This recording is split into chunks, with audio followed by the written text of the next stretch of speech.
Yo, what is going on, everyone? My name is Nick, or the Notorious Fantasy. In today's video, I'm bringing you guys my NFL mock draft for the 2021 NFL Draft version number 2, the 2.0. In the last mock draft I did, I talked about how the Philadelphia Eagles could be drafting a new quarterback after that Carson Wentz trade, and what the draft would look like if that was to actually occur. If you guys want to check that out, if you guys are maybe a little bit more skeptical on if the Eagles believe in Jalen Hurts or not, make sure you check out that video, because in this video we are going to be doing a much different approach to the draft, and it's just going to be different because there's not going to be Trey Lance picked at number 6 to the Philadelphia Eagles. That's a spoiler warning, obviously, for the last video, but it doesn't really matter because you're going to assume that they would have picked a quarterback since I talked about it in that mock. In this mock, it is going to look a bit different. If you guys do end up enjoying this 2021 NFL mock draft, please make sure to hit that subscribe button down below. I post all types of NFL content surrounding around mostly fantasy football, but around draft season, I talk a whole lot about the NFL draft, and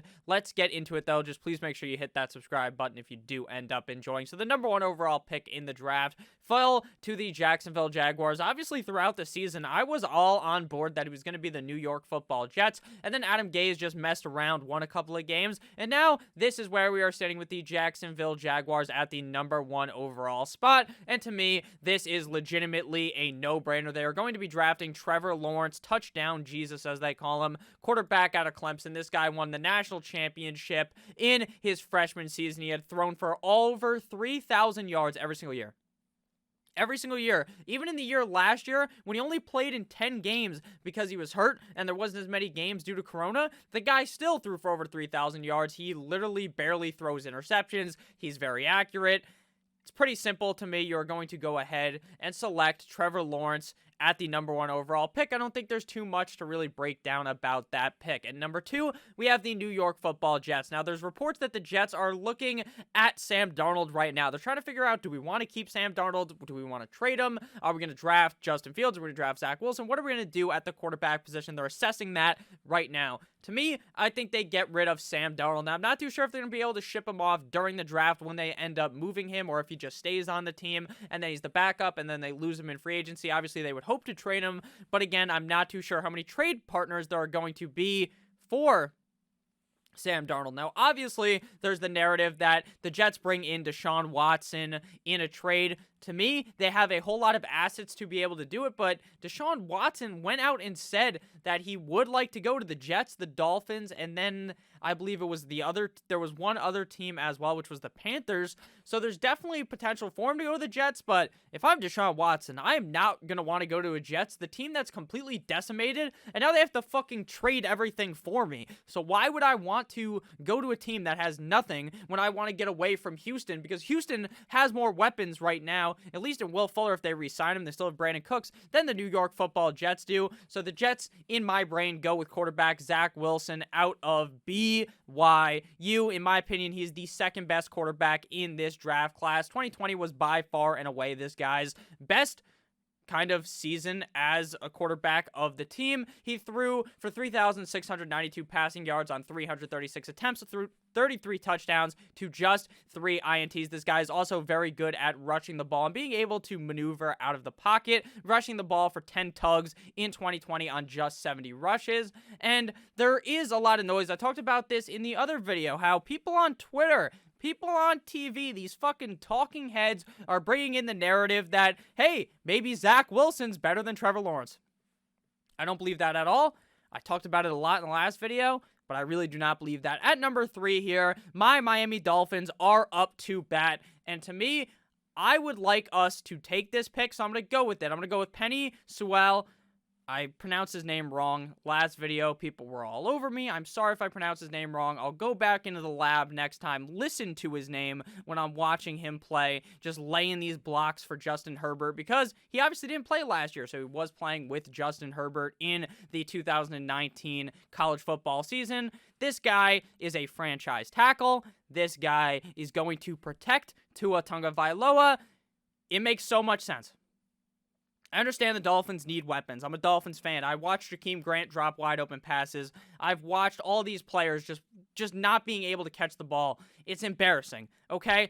But what the Dolphins need to do here is protect Tua. We may be able to bring in some wide receivers in free agency, obviously. The mock drafts as this offseason goes on, closer to April, are much easier to predict because we'll see a lot of free agents sign. We'll see, obviously, all of these franchise tags occur. Now, yesterday, the franchise tags were supposed to end up going through, but no one signed their franchise tag yet because obviously March 9th is the due date, and a lot of that shit goes down actually on March 9th, the final day. So I will be signing Penny Sewell here, or drafting Penny Sewell to the Miami Dolphins. Again, I apologize to the man if I pronounced his name wrong, and I will continue to try to learn it. At number 4, we have the Atlanta Falcons up to bat, and I feel like there is no way they go with anyone other than quarterback Justin Fields. Now, obviously, there's definitely a way that the Jets pick Justin Fields, and then at 4, the Atlanta Falcons select Justin Fields.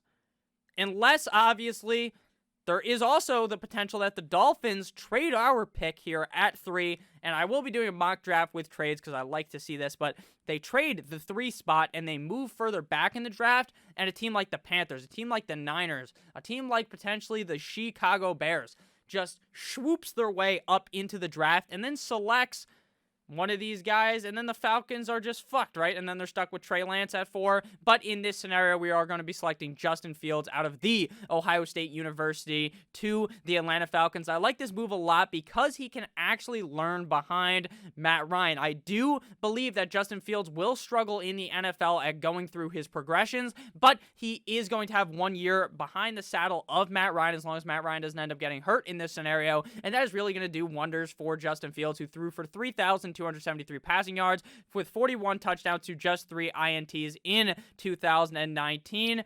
In 2020, the guy did fucking great again. He made it to the national championship, and he balled out. Obviously, ended up losing that game, but he still played very well on the season. 22 touchdowns to just 6 INTs and 2,100 yards. Now, I do obviously worry about this guy's mechanics in his brain of being able to read. Now, not being able to fucking read. The guy, obviously, he can pass English class. I'm talking about being able to read which wide receiver is open across the field, and that does worry me a little bit for Mr. Justin Fields, but it is something that could be fixed, and it is kind of a systematic problem with the Ohio State University. They kind of set up these plays where there's one read, and Fields just fucking looks at this guy. He knows he's going to be open, so he just does it, and he doesn't even necessarily have to progress through multiple reads, so that is kind of also a narrative with Justin Fields. I think he should be fine, though. A very athletic player going to the Atlanta Falcons. At number 5, we have the Cincinnati Bengals. Now, Bengals fans, to me, seem to really be on this narrative that they want Jamar Chase. They want Kyle Pitts. But to me, I want to go offensive tackle. Now, I understand that Sewell was already taken to the Miami Dolphins. Again, I apologize if I say his name wrong. But Rashawn Slater is still available, and Rashawn Slater is the not even the 1B, right?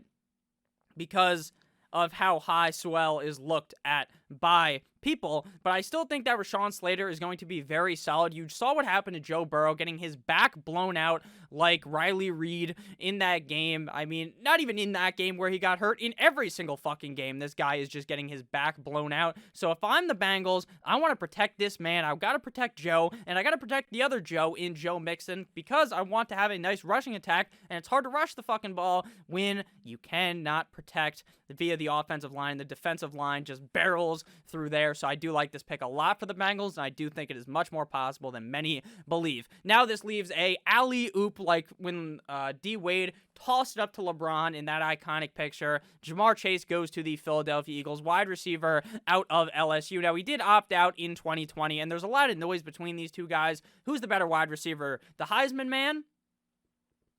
Or Devontae Smith? Or Jamar Chase?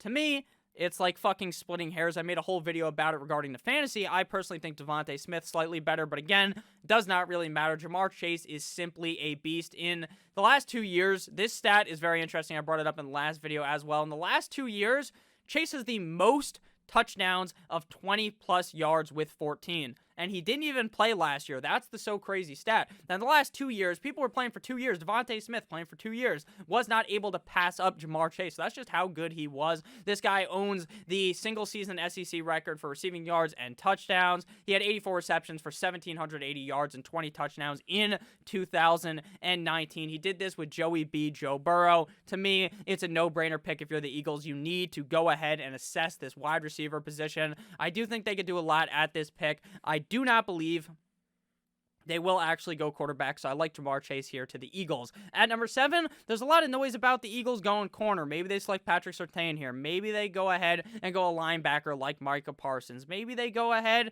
and maybe they take Samuel Cosmi, and they want to protect Jared Goff. But personally, I think that Kenny Golladay is going to be gone. I really do not think that they are going to bring him back. Maybe they franchise tag him, but I don't know. I'm not necessarily too sure that he will be back. I know Marvin Jones is going to be gone, so I like the Detroit Lions to bring in Heisman man Devontae Smith out of Alabama. Now, there's definitely multiple picks you could go here, but I think Devontae Smith, the Heisman, is really going to tear it up in the NFL, and Jared Goff is pretty decent. I think the Lions want to go young on every single position, obviously, because they're in a full-on rebuild, and if they lose Golladay, they lose Marvin Jones, who the fuck are they going to be throwing the ball to? If you expect Jared Goff to do anything, you need to go ahead and give him a wide receiver. And Devontae Smith, who went for 1,800 receiving yards in 2020 with 23 touchdowns and 117 catches, is a very nice fit for the Detroit Lions. At number 8, we have a pretty easy pick for the Carolina Panthers, obviously, unless they bring in Deshaun Watson. They're going to go ahead and select Trey Lance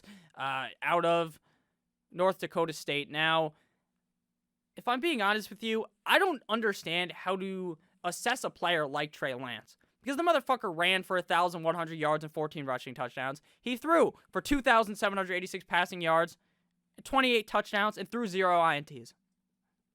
He's not doing this against good competition. In reality, he's not.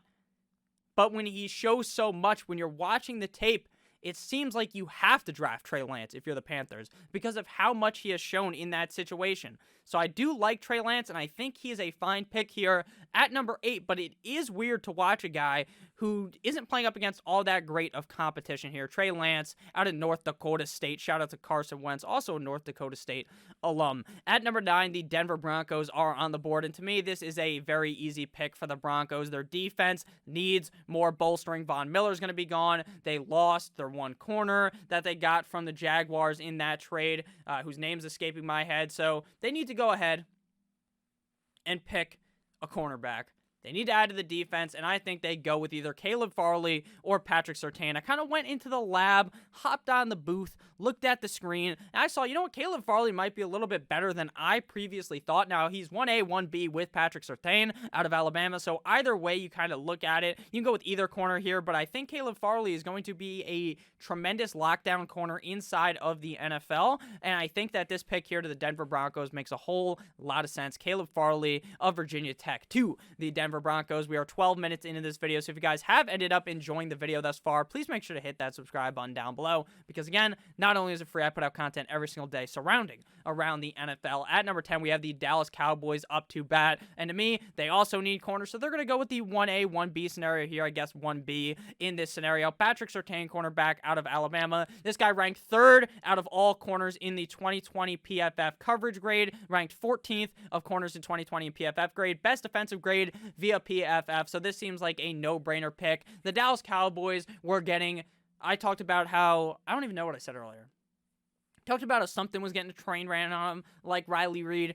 For this example, we'll get a train ran on him like Lisa Ann, all right? This team was getting butt-fucked relentlessly, game in, game out, and they had to have Dickie Dak Prescott, the Campbell's man, the soup guy, to take them back in all these games. And then once he was gone, and Gucci Danucci is starting at the quarterback position, they faltered. So I think they need to draft more corners. They lost Byron Jones to the Miami Dolphins, who was a big playmaker for my team. Thank you very much, Dallas. But they need to go ahead and draft a guy here, and Surtain looks great, just like his father did in the NFL. At number 11, we have the New York Football Giants, and this is a very easy pick. The Giants fucking hate Evan Ingram. They were every Giants fan I know, now I am from New Jersey, so I know a whole lot of Giants fans, they were all slobbing on Evan Ingram's knob Talking about it, this guy's great. Talking about this, talking about that. And then last season, it was a full heel turn for Evan Ingram. People loved him. Now they fucking hate him. Now they're talking about this guy's Butterfingers, and I agree. He is terrible. So they are going to go ahead and bring in tight end out of Florida, Kyle Pitts. A lot of people are talking about how some NFL teams don't have Kyle Pitts as their number one tight end because they view him as a wide receiver, because this guy's numbers are absolutely wild. In 2020, he had a real breakout season, dropping 770 yards in just 8 games and 12 touchdowns. 2019, the year before that, he was very good as well. 54 receptions, 694 yards, and 5 touchdowns in 13 games. So this guy is the real deal. He is literally a wide receiver that plays tight end. This is going to be a pick that the Giants need to make, because this will really help determine if Daniel Jones is the guy, if he's able to produce with Kyle Pitts. If they put these weapons around him and the guy sucks ass, then you can just go ahead and get rid of him next year and draft a new quarterback. At number 12, the San Francisco 49ers are up here, and the 49ers are down tremendous right now when it comes to defense. A lot of these guys seems like they want out. Richard Sherman's going to be leaving, but I don't really see them going J.C. Horn here, while that is entirely possible. For the sake of this mock draft, we're going to go with we Kwity Paye out of Michigan. I forgot what school he went to, but that's kind of why a lot of people don't necessarily know who Kwity Paye is, because he went to the dumpster fire that is the University of Michigan. I apologize if you are a Michigan fan, but they are completely fucking atrocious as of recently. This pick makes a whole lot of sense. He's looked at as universally the best edge rusher in this draft. And the 49ers defense, like I said, is going to be losing some pieces to free agency. So I really do like this addition here to the San Francisco 49ers defense. So we are going to go ahead here and select Kwity Paye out of Michigan to the Niners. At number 13, we have the Los Angeles Chargers onto the board. We saw Justin Herbert have a tremendous 2020 season. I didn't see it coming. 99% of people didn't see that coming. You want to know who probably did, though? The doctor who fucking O.J. Simpson. They hit Tyrod Taylor with the stabby stab, the knifey knife. And, they took Tyrod Taylor out, down for the count. And now we see Justin Herbert play amazing.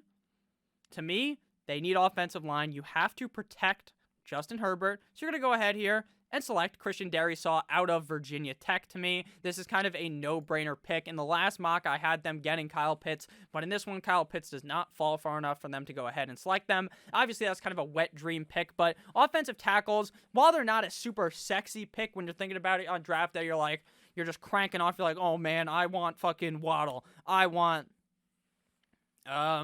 who's another wide receiver? I want Rashad Bateman. I want Kadarius Toney. I want Terrence Marshall. I want this. I want that. I want to make my offense sexy. Get that sex appeal. But in reality, what's really sexy about the offense is the offensive line, because these guys are going to be saving the guy with the most luscious hair in the NFL, Justin Herbert. So I like this pick at number 13. At number 14, I'm seeing a lot of these mock drafts bringing in the Minnesota Vikings to add another wide receiver. And to me, I just cannot fucking comprehend it. If I'm the Vikings here, I'm not looking wide receiver at all. And if I'm the Vikings, I'm trading away this pick, because in reality right here, there's no one that I'm necessarily 100% sold in on, that if I'm the Vikings, I can't necessarily just pick a couple picks later, and maybe a team wants to go ahead and move up for a guy like Jalen Waddle, a guy like Micah Parsons. So to me, I'm going to go ahead here and select J.C. Horn to the Minnesota Vikings. He's looked at as the clear cornerback 3 in the class, behind obviously Mr. Patrick Surtain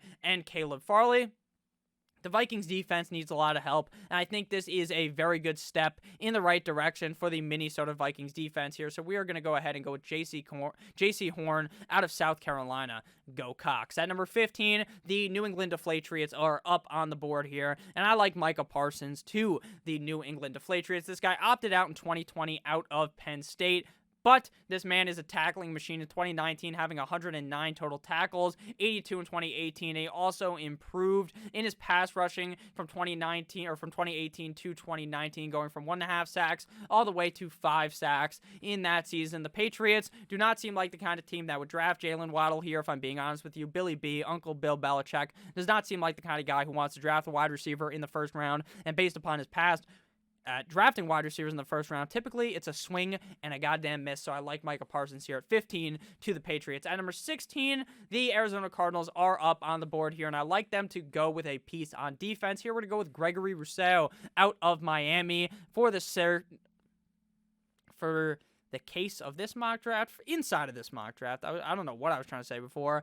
They do have Azeez Ojulari on the Draft Network ranked ahead of Rousseau.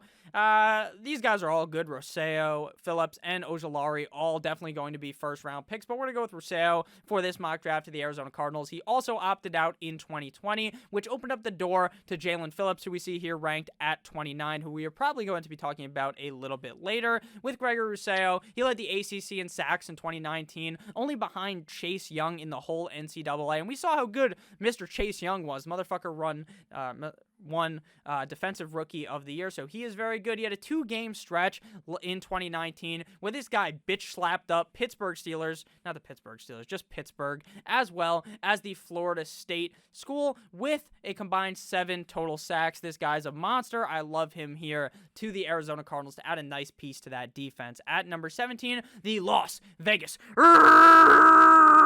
Raiders are up on the board. I apologize if I just broke your eardrums, but everyone loves a nice Las Vegas Raiders yell, hopefully.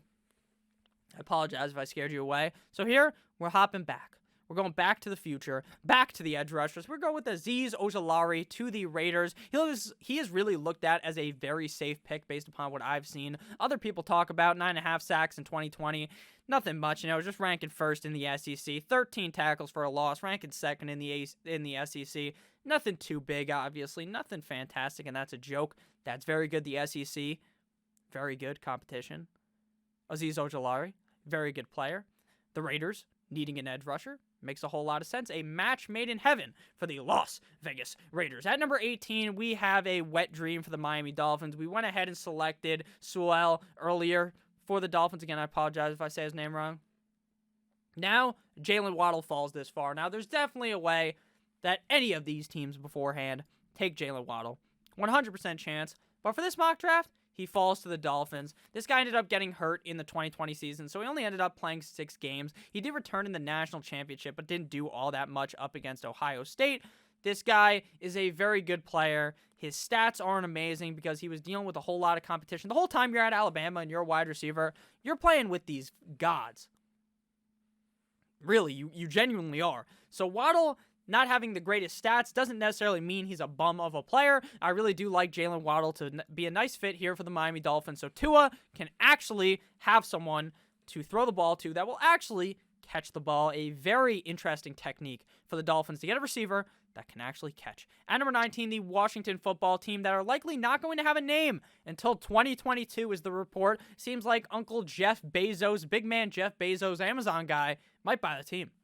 Now, if I'm the Washington football team, there's so many different ways you can look at this pick. You can go ahead and grab a guy like Rashad Bateman, a guy like Kadarius Toney. You can go ahead and grab a tackle. You can get Taven Jenkins here. You can go ahead and get Samuel Cosmi here. But for the sake of this, we are going to be going with quarterback Mac Jones out of Alabama. Two Alabama players going back to back. Michael Jordan, 96-97. Woo! I think that Taylor Heineke is a good player, a good quarterback, but I don't think he's the answer for the long run. Now, it's entirely possible that the football team, they paid this guy $8 million for 2 years, so they use him this year, and then maybe next year they rethink and they draft a new guy, right? But why wait? Why wait? Get Mac Jones, the guy who's so fucking underrated because he's not considered to be a top 10 guy, but his college stats are insane. He came in relief of Tua in 2019 after Tua went down, so his stats weren't that great, obviously, right? Not really looked at as the number one guy, becomes the number one guy. But in 2020, guy almost won the Heisman. He was one of the top 4 guys. Threw for 4,500 yards, 41 touchdowns, just 4 INTs. Those yards led to being number 1 in the SEC, number 1 in the NCAA. Highest pass completion percentage, 77.4 in the NCAA and the SEC. Highest passing efficiency rating in the NCAA and the SEC. It's a no-brainer pick. If you're the Washington football team, if you want to go quarterback, Mac Jones here, going to be the right answer for you. If you are a fan of the football team, let me know down below what you think about going Jones at 19. Let me know what you guys have thought about the draft thus far. While you're down there, make sure you hit that subscribe button, guys. I would really appreciate it. At 20, we have the Chicago Bears here. And the Bears, they're probably pissed right here, right? Mac Jones goes right before him. They're like, dang it, maybe we finally could have replaced Mr. Kiss and Titties Mitchell Trubisky, the greatest failure ever.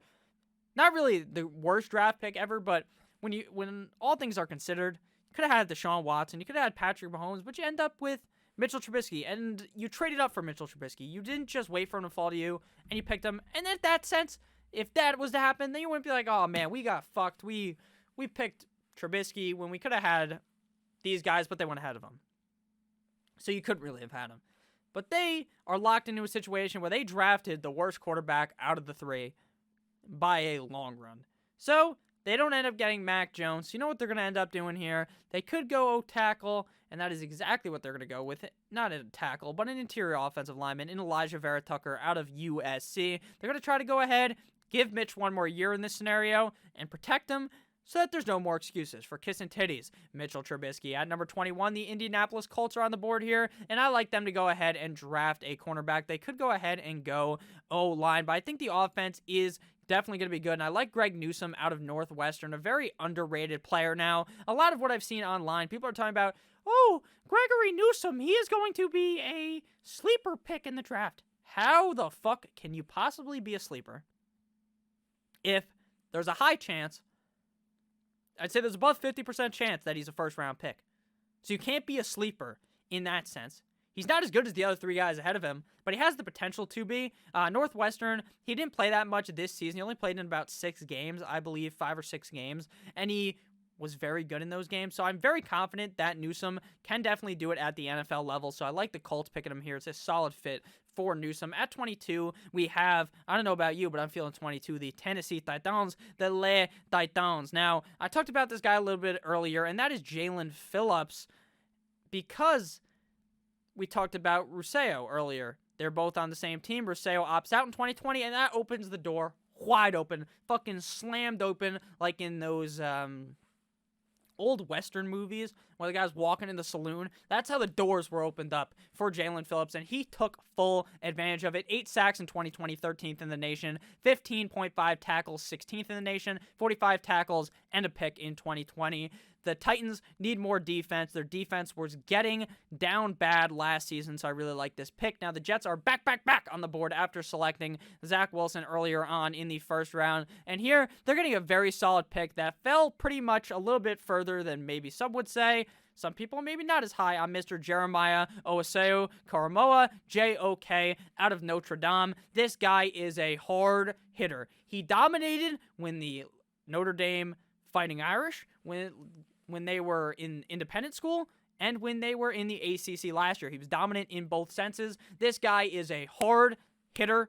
I like JOK a whole lot. As a Dolphins fan, I don't really want him going to the Jets, but I am an honest man, and the Jets get him. At number 24, the Steelers go ahead and make a non-sexy pick. They get with Samuel Cosmi here, offensive tackle out of Texas. He's ranked really high on here, but most people don't see him as being ranked that high. I guess the Draft Network does, but Cosmi will add decency to this offensive line to protect old man Big Ben, because apparently they're running it back turbo with him in 2021. At least that's the most recent reports. At 25, we have the Jacksonville Jaguars, and they're going to go ahead and go O-tackle as well, and they're going to go with back-to-back tackles here, obviously, with Samuel Cosmi here. Obviously, the Jaguars picked Trevor Lawrence earlier, and we're going to get Jalen Mayfield out of Michigan to protect Mr. Lawrence. You drafted Trevor Lawrence. You don't want the guy to fucking die like Joe Burrow last year, so you go ahead and save him here with Jalen Mayfield. At number 26, the Cleveland Browns are up, and here they're going to go with Jason Oweh, edge rusher out of Penn State. I think the Cleveland Browns need to continue to add to their defense. While their defense did struggle in 2020, some of it was due to injuries to the defense, obviously, but at the end of the day, they need to add another edge rusher. They need to have a guy by the side of Myles Garrett, and Jason Oweh here out of Penn State is a solid fit. He had his best season in 2020, getting him 38 total tackles in just 7 games. I think that he is going to prosper in this Brown system. I really think the Cleveland Browns defense is going to have a big bounce back in 2021, and it starts with drafting Mr. Jason Oweh here at 26. At 27, the Baltimore Ravens, their rival here, the Browns' rival, is up on the clock here, and to me, they have to go with a wide receiver. The Ravens offense is just down bad. They literally don't have any fucking wide receivers. They have Mark Andrews and Hollywood Brown. Hollywood Brown is not a true wide receiver one in any offense, so I think that they're going to go ahead here and add literally any of these guys. It could be Terrence Marshall. It could be Rashad Bateman. It could be Kadarius Toney. You could scroll down. There's probably even more wide receivers. They could go with Dwayne Eskridge. They could go with any of these motherfuckers, but to me, the best wide receiver still available is Rashad Bateman, wide receiver out of Minnesota for the Minnesota Gophers. I think that his 2020 season kind of needs to be pushed aside when assessing it because he only played really in 5 games last season, but in 2019, he had a tremendous season playing in 13 games and having 60 receptions for 1,219 yards and 11 touchdowns. I really do like this pick for the Baltimore Ravens because they genuinely really need some good pass catchers in this offense. At 28, the New Orleans Saints are up, and they're not going to be able to get Mac Jones in this one because Mac Jones went at 19. So where do they look? I feel like they need to look at defense. I think famous Jameis, the W-Eater Winston, will be fine enough at the quarterback position unless they obviously reach on a guy like Kyle Trask, which is definitely possible. But here, we're going to be going with my main man, Joseph Osai, edge rusher out of Texas. I love this guy here going to the Saints. The Saints need to go ahead and build more up on that defense. This guy is very quick off the line to rush the quarterback, and that is obviously what you like out of an edge rusher. He has very long arms, which obviously benefits him significantly, and I like this as a very safe pick for the New Orleans Saints. At number 29, the Green Bay Packers are up here, and I'm looking at Tevin Jenkins here out of Oklahoma State for the Packers. Now, the Packers never do what you want in the draft. Last year, we were like, holy shit, they're going to draft a wide receiver. They're going to draft Denzel Mims. They're going to draft this. They're going to do that, and they never do what you want.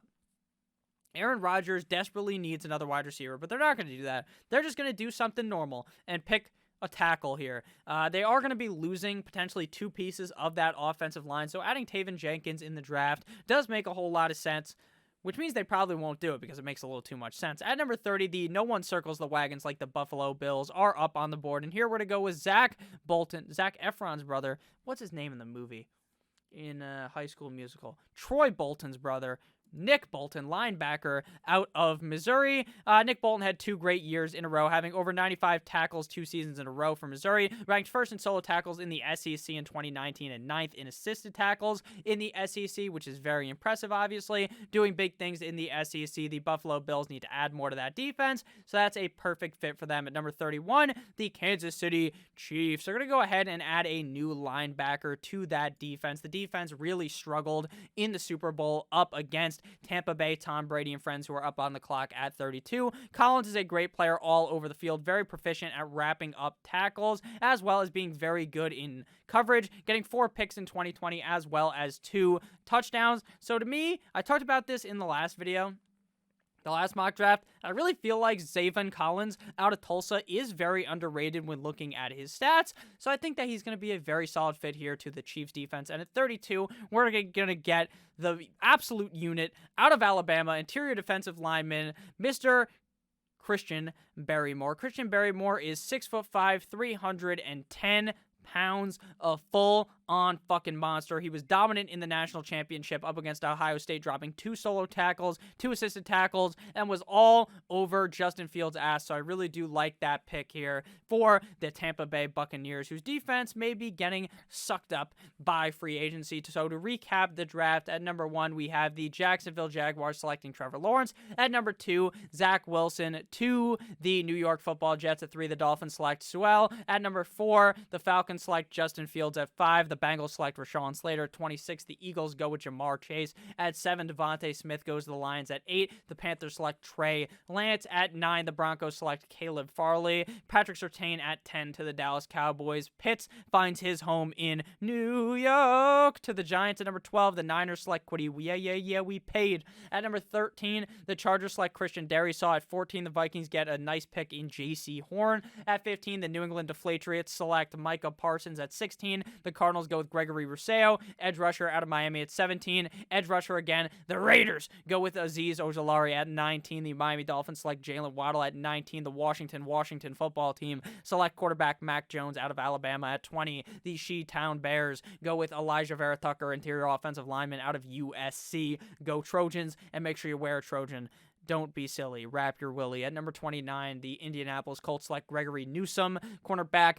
Northwestern at 22. The Tennessee Letadowns select Jalen Phillips, edge rusher. Miami at 23. The Jets go with J.O.K. At 24, the Steelers go with Samuel Cosmi. 25, Jalen Mayfield to the Jacksonville Jaguars. At 26, the Browns select Jason Oweh, edge rusher out of Penn State. 27, the Ravens go with Rashad Bateman, wide receiver, Minnesota. At 28, the New Orleans Saints go with Joseph Osai, edge rusher. Texans, I meant to say Texas, just got a little too much NFL on my brain. At 29, the Packers select Taven Jenkins, offensive tackle, Oklahoma State. At 30, the Buffalo Bills select Nick Bolton. At 31, the Chiefs go with Zaven Collins. And at 32, the Tampa Bay Buccaneers select Christian Barmore, interior defensive lineman out of Alabama. Thank you guys so much for watching this video. If you did end up enjoying, please make sure to hit that subscribe button down below. I love you all. As always, have a great rest of your day. Good boy.